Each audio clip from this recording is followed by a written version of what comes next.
bonsoir à tous, le 7-8 journal de TV78. Bienvenue pour cette nouvelle semaine d'information locale. Tout de suite, les titres de ce lundi 18 février. La formation est axée sur la physique-chimie et les sciences de l'ingénieur. La classe préparatoire du lycée Descartes à Montigny-le-Bretonneux a 10 ans. L'établissement mise sur la proximité et le partenariat avec l'UVSQ. Reportage lors d'un cours. L'inquiétude des pompiers des Yvelines, ils feraient face à un manque d'effectifs alors que le nombre d'interventions augmente. Selon eux, il manquerait environ 130 postes pour assurer la protection de la population. Nous recevons le syndicat autonome du SDIS des Yvelines. Et à la fin de cette édition, retour sur cet événement à Cernay-la-Ville, un show de strass et de paillettes en faveur du petit Nathan. Pour la première fois, la traditionnelle soirée s'est prolongée en week-end inattendu. Autre invité de cette édition, José Lucas, président de l'AIES. Nous parlerons de la restitution de ce colloque des logements autonomes comme réponse à l'exclusion des personnes handicapées. C'est tout à l'heure dans ce journal. En 2008, à Montigny-le-Bretonneux, le lycée Descartes ouvrait sa classe préparatoire, une collaboration lycée et université qui était une première en France à l'époque et qui continue de faire accéder aujourd'hui des étudiants aux prestigieuses écoles d'ingénieurs chaque année. Pour ces 10 ans, plongée au sein de cette prépa avec Marie-Hélène Yapichino. Ce matin-là, au lycée Descartes, les étudiants de première année de classe préparatoire scientifique suivent un cours de physique mécanique sur les solides en rotation autour d'un axe fixe. Imaginez par exemple un solide de forme cylindrique. Cette classe préparatoire fête cette année ses 10 ans. Intégrée directement après le bac, elle permet aux étudiants de se former durant 2 ans et obtenir ensuite les concours d'entrée aux écoles d'ingénieurs. J'aime bien le rythme et tout, j'aime bien être toujours boosté par les profs, peut-être toujours aller au-delà de mes limites, un peu comme le sport, mais bon, là c'est les études. Particularité de la classe prépa PCSI du lycée Descartes, son partenariat direct avec l'université. En 2008, elle était la première à fonctionner ainsi. Cette décennie marque son efficacité. Une journée par semaine, nos étudiants vont à l'UFR des sciences à Versailles et en fait, ils bénéficient du matériel, des techniciens de l'université qui vont les aider. Donc pour les TP, l'avantage c'est qu'on a toujours du matériel en très grand nombre d'exemplaires alors qu'un lycée standard va avoir pour du matériel un petit peu cher 1 ou 2 exemplaires. Les étudiants viennent principalement du bassin saint-quentinois. Nul besoin de se rendre dans les plus prestigieux lycées parisiens pour viser les meilleures écoles.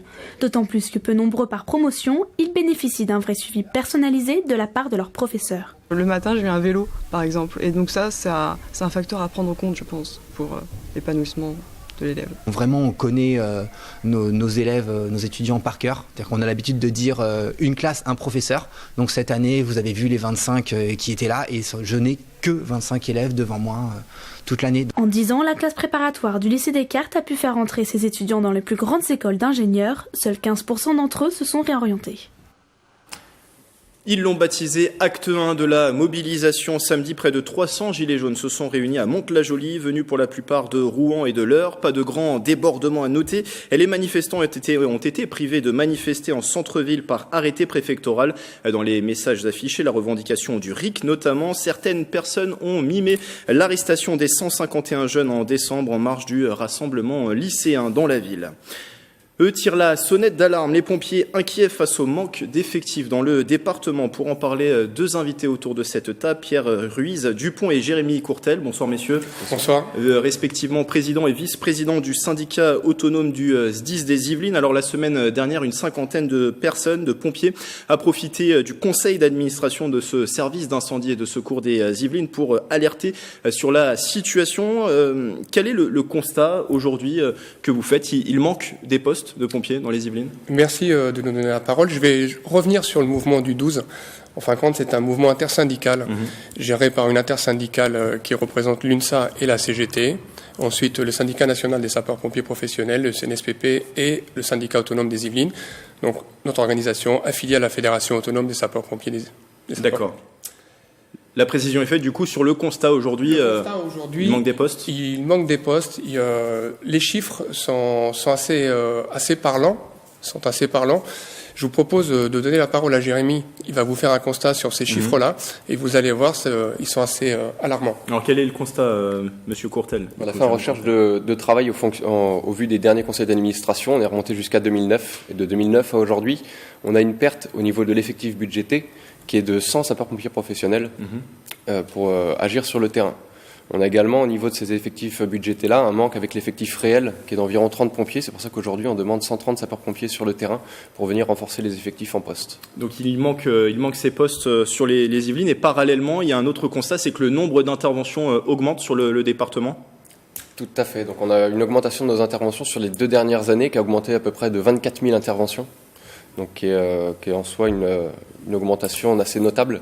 Donc à peu près de 21%. De ce qu'on pouvait faire auparavant. Et comment on explique cette augmentation? On a tendance peut-être à appeler les pompiers plus souvent pour des urgences qui ne nécessitent pas forcément une intervention des pompiers? Il y a une vraie interrogation aujourd'hui sur le ressenti de la population envers une demande de service. On est bien là dans une problématique entre le sapeur-pompier qui, lui, est formé à faire de l'urgence et les citoyens qui appellent pour un besoin. Une demande, un service. On est presque à avoir le ressentiment qu'on est là pour rendre un service. Et c'est là où il y a une problématique entre cet engagement de plus en plus important, nous avons les chiffres assez impressionnants, et ces effectifs qui ne sont pas en relation avec cette augmentation. Et quelle est la réalité du métier aujourd'hui pour les plus jeunes? C'est un métier qui a tendance à faire rêver, celui de pompier. Est-ce que la réalité est loin du rêve, en tout cas? Quelle est la situation aujourd'hui? La situation professionnelle, elle est particulière. Il y a un déficit de recrutement au sein des sapeurs-pompiers professionnels. D'une part par les autres métiers d'action qui sont aujourd'hui beaucoup plus thématiques, et donc ça intéresse beaucoup plus les jeunes. Et le sapeur-pompier aujourd'hui, c'est vrai qu'on a des difficultés à recruter. Il y a une résonance sur les chiffres, peut-être que les images que l'on voit aujourd'hui sur les agressions de sapeurs-pompiers, où ça donne peut-être un peu moins, mais c'est vrai qu'il y a toujours cette flamme à l'intérieur de chaque sapeur-pompier qui lui donne envie de revenir. Et le jeune, le métier vraiment a changé, comme vous dites. Il y a beaucoup plus d'assistance, de soins, et l'urgence est ponctuelle. Et vous parlez des violences, des agressions, ça c'est un phénomène qui augmente ces dernières années, ces agressions de pompiers? Elles augmentent, les chiffres parlent d'eux-mêmes, on est à 30%, il me semble-t-il. Elles augmentent, on peut les expliquer de différentes façons. Aujourd'hui, le sapeur-pompier intervient, c'est le premier maillon de lien social entre l'État et le citoyen. Dès qu'on a besoin d'urgence, on appelle les sapeurs-pompiers. Dès qu'on a une question, on appelle les sapeurs-pompiers. Donc ça crée une différence entre l'engagement pour lequel on rentre pour faire de l'urgence, et on se retrouve aujourd'hui à faire beaucoup plus de services et d'assistanat aux personnes. Et Jérémy Courtel, vous le disiez tout à l'heure, il faudrait aujourd'hui 130 postes. On a posé la situation, le contexte. 130 postes aujourd'hui seraient nécessaires pour les pompiers des Yvelines? 130 postes nous permettraient de revenir comme on l'était avant, donc dès lors de 2009 jusqu'à 2016, où le nombre d'interventions n'augmentait pas, du moins stagné. Il y avait quelques fluctuations qui en étaient faites, mais sans pour autant que ce soit notable. Aujourd'hui, c'est quelque chose de concret, l'augmentation est là, les chiffres parlent d'eux-mêmes et l'augmentation est nécessaire. Et le SDIS, pour information, on ne l'a pas précisé dans cet entretien, c'est un établissement public autonome. Dans son conseil d'administration, plusieurs partenaires, dont le conseil départemental des Yvelines. Écoutez la réaction sur votre situation du président du département, Pierre Bédier. Je fais toute confiance aux dirigeants du SDIS, donc aussi bien Alexandre Joly, qui préside son conseil d'administration, que l'ensemble de l'état-major du SDIS, pour faire que les missions puissent continuer à être remplies avec les personnels actuels au service de tous les Yvelinois. Ce qu'il faut bien comprendre, c'est que j'entends les demandes de personnel nouveau, je les entends partout, mais avec quel argent ? Il y a un moment où l'argent vient à manquer, les déficits s'accumulent. Donc nous devons essayer, c'est en tout cas comme ça que le département des Yvelines pratique pour lui-même, nous devons essayer toujours de faire mieux ou de faire à minima aussi bien avec moins de moyens, parce que c'est l'époque qui veut ça. Pierre Bédier le dit, l'argent manque, il faut faire donc des économies. Qu'est-ce que vous répondez Monsieur Bédier a une analyse financière de la situation. Encore une fois, nous, on est un partenaire social et on alerte sur les moyens, les personnels. Il parle de missions remplies avec le même personnel. Donc, si on se base sur les années précédentes, les missions ont augmenté. On est encore sur un personnel inférieur à ce qu'on avait besoin. Donc oui, on pourrait faire ce qu'il nous le dit. Et on le souhaite. Et pour ça, il faut vraiment qu'on embauche. Il nous faut des sapeurs-pompiers. Ça sera le mot de la fin. C'est nécessaire pour assurer une bonne protection de la population? Même plus que ça, il faut avoir une protection de la population, mais il faut également que le pompier s'entraîne. Il faut qu'il s'entraîne physiquement, techniquement, mentalement. Et ça, pour cela, il faut des gars en centre de secours pour que les autres puissent aller en intervention pendant que les autres s'entraînent. Aujourd'hui, on est à flux tendu, on ne fait que sortir. Et vous vouliez donner, Jérémy Courtel, le nombre d'interventions par jour, c'est ça? Tout à fait. Pour donc, terminer. Au niveau des interventions de 2009 et tout au long jusqu'à 2016 et aujourd'hui, on a 59 interventions en plus par jour sur le département. Et donc votre demande d'avoir des postes supplémentaires, Pierre Ruiz-Dupont et Jérémy Courtel, merci d'être passés sur ce plateau. Et je rappelle que vous êtes président et vice-président du syndicat autonome du SDIS des Yvelines. Autre inquiétude, celle des 52 salariés de Pizza dell'Arte implantés à Vélizy 2. Plusieurs d'entre eux se sont enchaînés devant l'entrée du restaurant samedi. Ils dénoncent la fermeture de l'enseigne ouverte en 1972 dans le centre commercial. Malgré un chiffre d'affaires de 4 millions d'euros annuels, l'établissement baissera le rideau le 22 mars prochain en raison d'une résiliation du bail. Les employés demandent un plan social digne et prévoient d'autres actions. Une première visite avait eu lieu il y a un an. Les élus du conseil régional Othman Nasrou et Geoffroy Didier s'étaient rendus au square Ifarge à Trappes pour constater certaines situations d'insalubrité des logements. Plus de 4000 seraient concernés dans la ville. Un an plus tard, les deux conseillers régionaux sont revenus sur place pour constater l'évolution des dossiers, notamment celui d'une famille qui a pu être relogée. Déplacement également à la résidence Paul Verlaine. Le conseil régional qui s'est engagé à faire pression sur les bailleurs qui ne respectent pas leurs obligations. Les propos sont recueillis par Mélanie Poquet. Aujourd'hui, nous venons à la fois constater que cette famille a été relogée, ce qui est une victoire et un succès, mais aussi nous assurer que dans d'autres situations, et nous allons visiter d'autres situations difficiles, il y a encore la nécessité que le bailleur respecte ses obligations. Et on a pour cela des associations extrêmement mobilisées qu'il faut qu'on soutienne, parce que la loi, c'est dans les deux sens, il y a les droits, il y a les devoirs, y compris pour les bailleurs sociaux. C'est l'institution régionale dont je suis l'un des vice-présidents qui cofinance du logement social. Et lorsqu'on est un bailleur social, on a des droits et des devoirs, mais les locataires ont eux aussi des droits, notamment celui de vivre dans la dignité, et ce à quoi j'avais assisté n'était pas acceptable. C'est la seule commune d'Île-de-France avec un maire du Rassemblement national, Mantes-la-Ville, alors qu'une liste est envisagée entre les différents groupes d'opposition en vue des municipales 2020. Une première candidature est lancée officiellement, un collectif baptisé Nous Mantes-Villois. Les détails dans ce reportage de Nicolas Dandry. La campagne municipale est lancée à Mantes-la-Ville, commune importante pour le Rassemblement national. Le parti à la tête de la municipalité avec son maire Cyril Notte. Face à cette majorité, un collectif citoyen baptisé Nous Mantes-Villois s'est constitué avec une sensibilité de gauche. Depuis 2014 et jusqu'à aujourd'hui, on a fait le constat douloureux d'une gestion municipale de Mantes-la-Ville catastrophique sur tous les sujets, toutes les prérogatives de la ville par sa majorité actuelle, Front National. Et face à ce constat-là et face à cette urgence et face aux autres urgences qui sont les urgences environnementales, les urgences sociales, les urgences démocratiques, on a décidé, nous, habitants de Mantes-la-Ville, de prendre les devants et avec nos voisins, avec les habitants de la ville, de construire la ville de demain. Et pour construire leur projet municipal, l'association souhaite faire participer les citoyens. Pendant ces 12 mois, on va utiliser chaque seconde pour solliciter et faire participer nos voisins pour construire à la fois les priorités et par rapport à ces priorités-là, dégager les solutions qui sont adaptées au contexte de Mantes-la-Ville. Parallèlement à cela, un front républicain pourrait voir le jour à travers une union entre les Républicains et le Parti socialiste. Quant à Cyril Notte, il n'a pas encore officialisé sa candidature.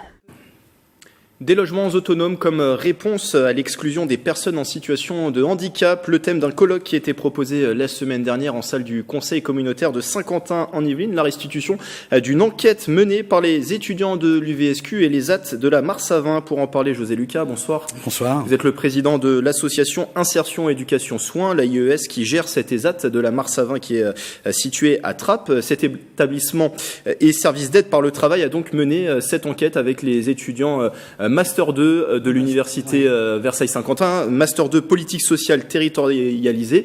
C'est là toute l'originalité de cette démarche. C'est l'originalité. Pour nous, ça a été une opportunité. On a la chance d'avoir sur Saint-Quentin une super université très dynamique. On a des relations avec Mathieu Elie, qui est professeur sur l'université, et donc on a profité de cette opportunité pour faire une étude, une analyse qu'on n'aurait pas eu les moyens de faire autrement. Et donc on a bénéficié d'un travail absolument superbe qui a été fait par l'équipe d'étudiants. Et pour nous, c'était un gros plus sur un sujet qui nous touche de très près. Et donc cette enquête justement aborde les difficultés rencontrées par les personnes en situation de handicap. Alors pour accéder ou pour se maintenir dans un logement autonome, quels sont les objectifs, quels étaient les objectifs de cette enquête? Pourquoi la faire, cette enquête? Les objectifs étaient déjà d'avoir un constat, de pouvoir faire un peu une analyse, de voir un petit peu où on en est sur le territoire de Saint-Quentin, des Yvelines en fait globalement, mais plutôt Saint-Quentin, et voir un petit peu ce qui existait, où on en était, ce qu'on pouvait faire ensuite pour mettre en place d'autres techniques, d'autres projets, et voir un petit peu comment on pouvait faire travailler les gens ensemble. Le gros problème qu'on retrouve dans le logement, et ça c'est un petit peu ce qui est ressorti de l'analyse, c'est qu'il existe plein de choses. On a eu quand même lors de ce colloque, on avait des interlocuteurs donc de la préfecture, donc de l'État, on avait le département bien évidemment qui était là, on avait Saint-Quentin-en-Yvelines qui était présent, on avait un certain nombre d'élus, je pense à Trappes, Guyancourt, il y avait vraiment énorme plaisir, il y avait énormément de monde, et il y avait aussi toutes les associations, plus vraiment l'ensemble des acteurs de ce secteur. Donc des multiples acteurs qui ont peut-être du mal à travailler ensemble. Énormément de mal, il y a énormément de choses qui sont faites. En fait, après en concret, sur le terrain, on les voit pas trop. Donc on a énormément de mal à trouver des logements pour nos travailleurs. En gros, on a 145 travailleurs à l'ESAT. On leur offre le travail. Vous savez, pour un handicapé, une personne en situation de handicap, le plus important, c'est le travail. Pour l'insertion, c'est le travail et c'est le logement. Si on fait juste un constat sur Saint-Quentin en Yvelines, parce que vous l'avez dit, ça concerne toutes les Yvelines, mais sur Saint-Quentin, est-ce qu'il y a une réelle volonté au départ, en tout cas, de favoriser l'accès et ce maintien des personnes en situation de handicap au logement? Je pense qu'il y a un véritable souhait de Saint-Quentin en Yvelines et des Yvelines, en fait, globalement, du département. Le problème, c'est que derrière, il faut arriver à mettre tout ça en musique, arriver à faire travailler les gens ensemble. Aujourd'hui, c'est vrai que on s'aperçoit qu'en fait, il y a plein de choses qui existent, mais on n'arrive pas à les mettre, on n'arrive pas à faire travailler les gens ensemble. Par exemple, nous, au niveau de l'ESAT et au niveau de l'association, on n'avait pas été du tout impliqués dans des tas de projets qui existent. C'était l'occasion et l'opportunité pour nous de pouvoir mettre en pratique tout cela. Et je pense que là, vraiment, on a fait un grand pas. Bien évidemment, on n'a pas créé 500 000 logements, il faut être très clair. Mais c'est vrai que le pas, il a été fait. Et je pense que maintenant, il faut absolument continuer pour arriver à développer tout ce qui peut se faire. Dans les freins, est-ce que a été mis également peut-être la lourdeur administrative des démarches? Oui, alors nous, on a une population, on fait surtout, nous, c'est essentiellement des personnes en situation de handicap psychique, intellectuel, cognitif. Et donc le gros problème, il y a aussi toute la partie administrative. En plus, c'est une population qui n'est pas reconnue comme le handicapé moteur. Ça, c'est moins visible. Donc en fait, le problème, c'est qu'il doit se dérouler dans le droit commun. Il se trouve dans la même situation qu'un chercheur de logement autre. Et c'est vrai que c'est pas simple parce qu'il y a quand même une lourdeur administrative dans les documents à remplir pour demander un logement social qui sont vraiment énormes. Donc on les aide. Mais c'est vrai que tout ça, c'est des choses qui doivent être revues. C'est plein de choses qui ont été discutées et qui vont apporter, je pense, un petit plus. Donc une fois ce constat établi, justement, quelles préconisations ont été établies? Les préconisations, une préconisation, c'est nous ce qu'on souhaiterait déjà un petit peu en dehors des préconisations, c'est qu'on puisse avoir des logements qui soient des logements intermédiaires pour pouvoir loger ce type de population pour un temps, le temps de les habituer un petit peu à la vie dans le monde ordinaire. Et ils en sont capables. Le problème, c'est que ça passe par une formation, par un peu de temps de travail. Et je pense que là, c'est le premier pas. Ensuite, il y a des points qui ont été les points les plus importants, c'est le fait qu'on a réussi à travailler tous ensemble sur un colloque qui a duré 2 heures. Tout le monde a eu la parole, tout le monde a pu donner ses idées, tout le monde a annoncer ce qu'il faisait, parce qu'il existe plein de choses, et on s'est tous mis d'accord pour pouvoir se revoir, notamment à l'instar de la préfecture des Yvelines, pour qu'il y ait vraiment qu'on soit invité, notamment en tant qu'association, qu'on soit invité un petit peu dans ce travail. Et je pense que là, tout le monde est partie prenante et tout le monde est d'accord pour le faire, et je pense qu'on va vraiment avancer. Le problème, c'est qu'on part de très loin quand même, c'est pas simple, mais je pense qu'il y a vraiment de quoi... Vraiment, le travail en commun, c'est la grosse préconisation. Sans travail en commun, il n'y a pas de réussite possible. Et que fait-on maintenant, du coup on va participer aux prochaines réunions, donc avec la préfecture, on va être invité, donc c'est vrai que là, on va quand même pouvoir travailler sur des sujets concrets, voir un petit peu ce qu'on peut faire. Et je pense que c'était vraiment une très bonne chose de tous se voir, tous en parler, voir nos problèmes et pouvoir les mettre sur la table et pouvoir essayer d'avancer. Et pour plus d'informations sur l'association l'AIES, je vous invite à vous rendre sur le site internet qui s'est affiché durant cet entretien. Merci José Lucas d'être passé sur ce plateau, président de l'AIES, l'association Insertion, Éducation, Soins. À Aubergenville, le campus des écoles des éco-activités enrichit son offre de formation. Vendredi dernier, une nouvelle plateforme destinée aux métiers du ferroviaire a été inaugurée. 300 apprentis seront formés jusqu'en 2021. Reportage d'Aurélie Ronze.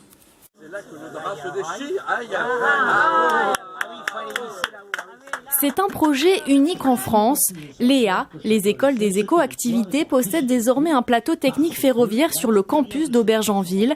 600 mètres de voies vont permettre de former les élèves au métier de la signalisation, de la caténaire ou encore de la voie ferrée. Ils apportent des compléments aux informations et des supports aux formations des jeunes et des moins jeunes, puisque nous allons commencer par de la formation continue pour le plateau ferroviaire, qui sont absolument indispensables pour que, lorsque les personnes rentrent dans la vie active ou reviennent dans la vie active, soient parfaitement opérationnelles. Avec ses 4 campus en Île-de-France, les écoles des éco-activités accueillent 1700 étudiants pour des formations qui vont du CAP au Master 2. Particularité, ces formations sont conçues avec les entreprises. Il faut former des jeunes qui peuvent entretenir, réparer les voies de chemin de fer. Et il se trouve qu'il y a un très grand besoin en Île-de-France à raison du Grand Paris. On va construire 200 km de voies ferrées supplémentaires, on va doubler le métro parisien. Donc il y a un besoin important. Un projet de 2,8 millions d'euros financé à 40% par le département des Yvelines et son agence d'insertion Activity. Ici, vous avez un beau cercle vertueux de l'investissement public qui va générer de l'emploi. Cet emploi va permettre de l'insertion et tout ça parce qu'il y aura eu formation. C'est le cercle parfait. Jusqu'en 2021, sur le site d'Aubergenville, près de 300 apprentis et stagiaires seront formés au métier du ferroviaire.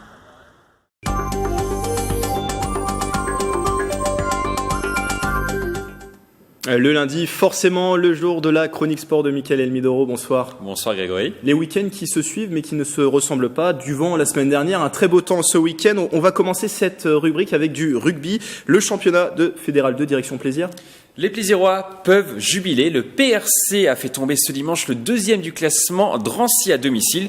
Une joie décuplée par le scénario du match. Je vais vous faire un résumé rapide de cette rencontre. En première période, Plaisir n'arrive pas à prendre la mesure de son adversaire et se fait corriger 17-3 avec 2 essais concédés. Et forcément, les murs ont dû trembler dans les vestiaires. Effectivement, on prend 15-17 points, mais c'est surtout dû à nos erreurs. On les met dedans avec nos erreurs et face à une belle équipe comme ça, c'est sûr qu'on est sanctionné tout de suite. Il a manqué un peu de maîtrise sur cette première mi-temps pour espérer faire mieux.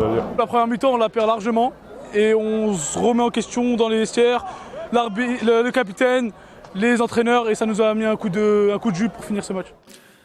En deuxième période, les joueurs plaisirois reviennent sur la pelouse métamorphosée et arrivent à inscrire 3 essais en 40 minutes de jeu. Mais Drancy a la balle de match, vous le voyez à l'écran, dans les toutes dernières secondes pour l'emporter. Vous avez vu ? Oui. Malheureusement, il laisse échapper la balle et il n'arrive pas à conclure. Plaisir l'emporte sur le fil. Donc voilà, on revoit l'action au ralenti. Voilà, Plaisir l'emporte sur le fil, 24-23. Les 2 dernières pénalités, et notamment la dernière, on s'en sort très bien avec le poteau, le 15 qui récupère, qui fait en avant dans l'embut. On ne pouvait pas avoir meilleur scénario effectivement en termes de réussite. Après, j'ai envie de vous dire par rapport à tous les matchs qu'on a eu avant, c'est un peu justice qu'aujourd'hui ça tourne pour nous. Avec cette victoire, Plaisir pointe à la 9e place du championnat de Fédéral 2 avec 7 points d'avance sur le premier relégable Paris Université Club. Avec cet exploit, le staff plaisirois espère désormais pouvoir terminer la saison en milieu de tableau. Du rugby toujours pour continuer. Un autre club saint-quentinois, Mickaël ? Dans le championnat de division honneur, cette fois-ci, le Sky Rugby n'a pas pu résister aux assauts de l'entente Maison-Lafitte, Saint-Jean-Mahan-les-Poissy, leader du championnat. Les Saint-Quentinois se sont lourdement inclinés 41-6 ce dimanche après-midi. Au classement, le Sky reste 7e du championnat avec un bilan de 5 victoires, 1 nul et 8 défaites depuis le début de la saison. Et du football pour terminer le championnat de Régional 3.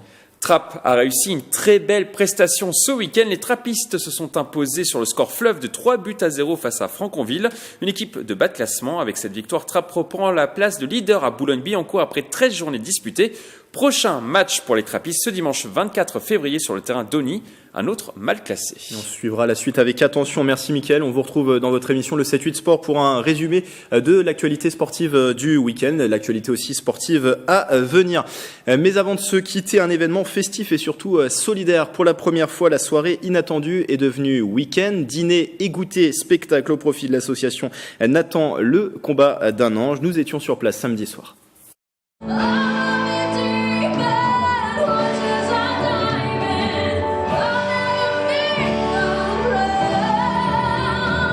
Le rendez-vous est pris depuis 3 ans désormais au cabaret du Bout des Prés à Cernay-la-Ville, salle comble pour ce dîner-spectacle caritatif. Un show au profit de l'association Nathan, le combat d'un ange.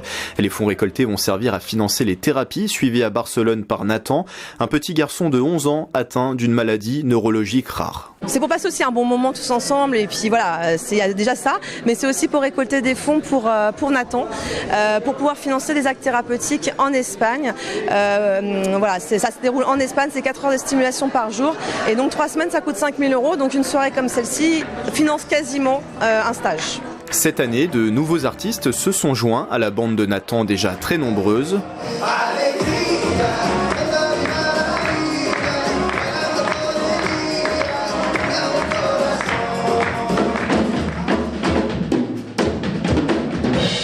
Des chanteurs, danseurs, magiciens, humoristes, tous réunis pour cette soirée qui s'est achevée tard dans la nuit. Ça m'a beaucoup touché, j'ai rencontré l'enfant et ses parents, vraiment des gens géniaux, très courageux.